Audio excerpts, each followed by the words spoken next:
Morning everyone, have a nice day. মই পুৱা গধূলি এই বুদ্ধিছৰ এইটো বজাই নিজৰ মনটো সদায় শান্ত কৰি ৰাখোঁ আৰু এইটো কৰিলে মনৰ বহুত শান্তি পোৱা যায়।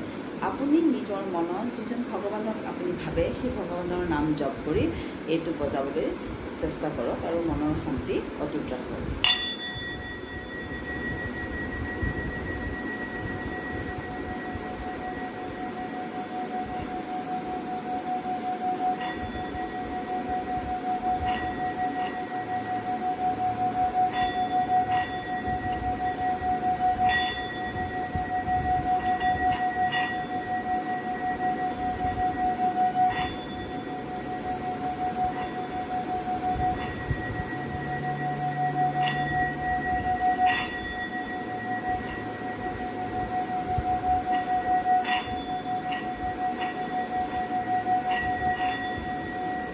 Thank you.